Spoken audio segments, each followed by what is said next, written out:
Hello ndugu zangu wa Tanzania, habari zenu. Sasa kuna kampeni yangu mpya nimeianzisha ambayo imeleta vichekesho ndani yake. Hii kampeni ya kuwasihi vijana wengi wajiunge Chadema. Watu wengi wamekuwa wakinitumia DM zenye maneno ya dhihaka, lakini kuna comment ambazo sio nyingi sana zenye maneno ya dhihaka pia zinazokuja hapo. Sasa nataka nifafanue hii kitu na hizo comment zilizokuja. Kwanza kabisa niwakumbushe kitu. Disemba 1937 kule China Wajapani walivamia, wakafanya ukatili walioufanya na mauaji ya kutisha yaliyofanyika kuanzia hiyo Disemba 37 mpaka March 1938.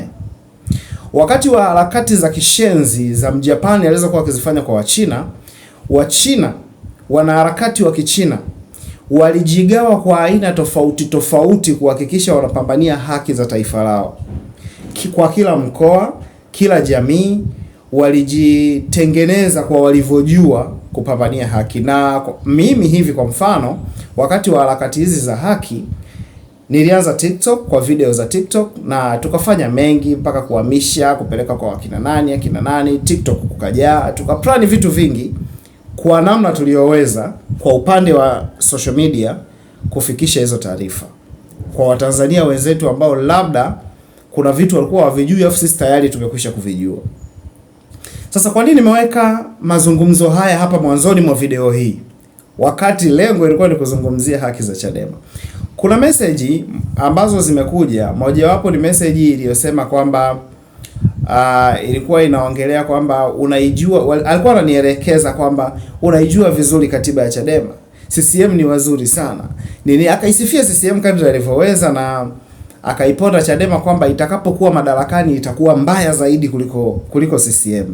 Na haya ni maneno ambayo wamekuwa wakiwaelezea watu wengi ambao labda hawako vizuri kwenye kufuatilia mambo. Tena huyu bwana akaenda mbali zaidi akaniambia kwamba mimi nina mihemko.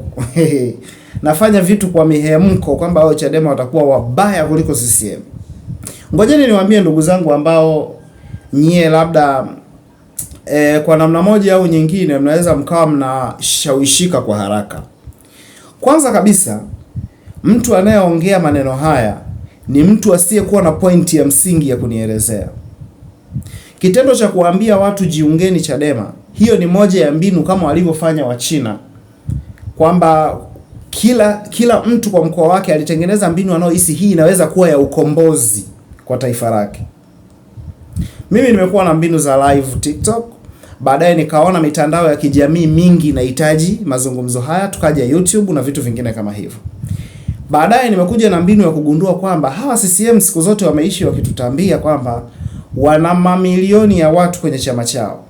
Na kweli mtaji watu ni faida. Kwa hiyo na sisi tukiwa na mtaji watu tutakuwa na nguvu kwa sababu umoja ni nguvu. Umeelewa? Nikahamasisha vijana wengi wajiunge na Chama cha Demokrasia na Maendeleo ili tuzidi kukipa nguvu. Tukisha kuwa wengi, kwa sababu chama kinabaniwa kifedha, kinakosa miundombinu ya nini, lakini tukiwa wanachama wengi kwenye chama cha Chadema, chama kitapata fedha na kitapambana kuelekea ukombozi. Anakuja mtu anaandika message ya kwamba Chadema huko baadaye watakuwa wabaya. Yaani wewe ni umekuwa na umaraika gani wa kuijua Chadema itakachokifanya miaka 10 ya uongozi wake baadaye ambako mimi na wewe hatujafika.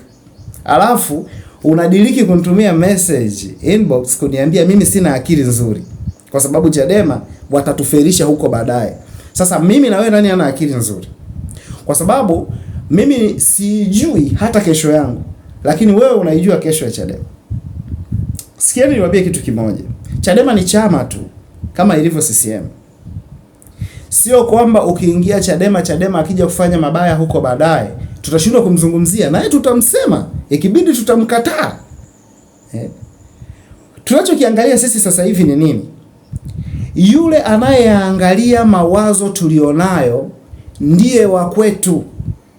Huwezi ukanishawishi mimi ni muangalie kiumbe ambaye ameshikilia madaraka kwa zaidi ya miaka 65.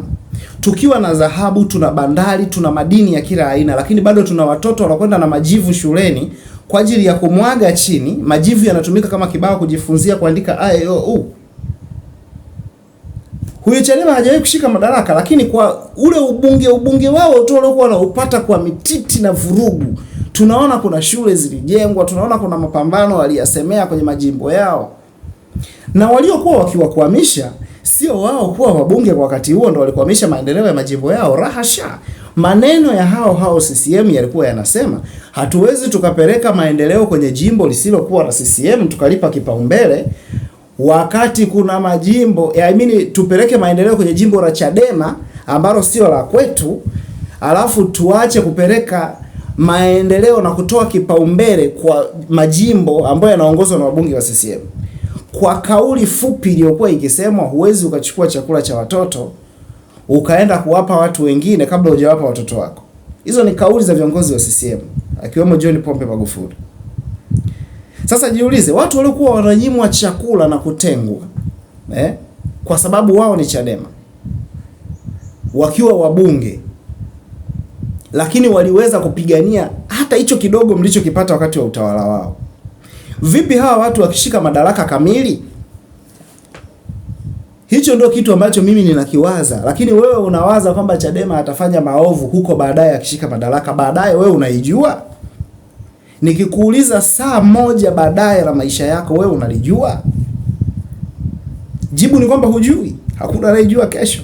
Sasa unaniambiaje kwamba Chadema baadaye watakuwa wabaya? Ushasoma katiba yao wewe? Haya, wewe katiba ya CCM umeshaisoma. Imekufanyia nini zaidi ya miaka 60?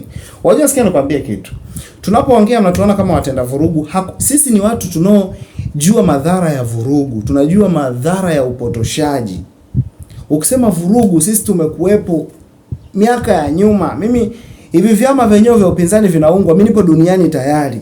Shazaliwa, vinaanzishwa. Vita zinapigwa huko, sisi tuko mipakani kule, tunajua milio ya risasi zamani. Yaani siongei vitu kama mimi sijui mambo. Mimi sio mtoto wa juzi bro. Sema ni vile tu udongo wa zamani, vijana wa zamani tunaonekana tuko fiti, lakini tumezaliwa zamani. Mimi sijazaliwa 2000 wala 99 mimi. Kwa Tanzania tusilubuniwe na vitu vya kijinga. CCM wameshapimwa kwa mzani wa kutosha. Miaka zaidi ya 60 na nchi iko hapa. Hivi inakuwaje leo watu wetu wanapandishiwa mafuta vupu kwa vita ya Iraki ambayo ina mwezi mmoja tu? Ni kweli sisi tunashindwa kuwa na akiba ya hazina ya mafuta ambayo tuliinunua miaka ya nyuma, ambayo inaweza ikadumu hata kwa mwaka mmoja, miaka miwili? Sisi kwa madini tuliokuepo nayo, kwa mabandari tuliokuepo nayo. Bado unasema nini wewe bwana? Bado unasema nini? Leo watu wanapigana kavita, mwezi mmoja tu mafuta yameshapanda, nauli zimepanda. Kwa nini? Kwa sababu hatuna hazina. Sisi ni kwa sababu hatuna visima vya mafuta. Hata Marekani mafuta wananunua, China mafuta wananunua, lakini wana hazina ya kudumu hata miaka 3 kuendesha nchi kwa mafuta walionunua. Hivi zile 40% zinazotolewa kwenye migodi ya dhahabu zinafanya nini? Kwa sababu pale mgodi wa dhahabu ulipo kuna maduka, kuna magesti, kuna mahoteli, kuna vibanda vya kawaida vinalipa TRA, kuna kodi zinakusanywa. Yale mapato ya migodi yanafanya nini? Au wewe mwenyewe unaandika hii comment hujijui kama wewe ni mlipa kodi? Maana nimewahi kukutana na vijana wa CCM kama 4 nikawauliza, hivi mnajijua nyewe kama ni walipa kodi? Wakasema tulipe kodi, sisi ni akina Mo. Kwani sisi tunaishi kwenye nyumba za kupanga hadi tulipe kodi? Mtu hajui kwamba kodi ya taifa la Tanzania, kila Mtanzania ni mlipa kodi. Yaani kama unajua unanunua hata sigara umelipa kodi.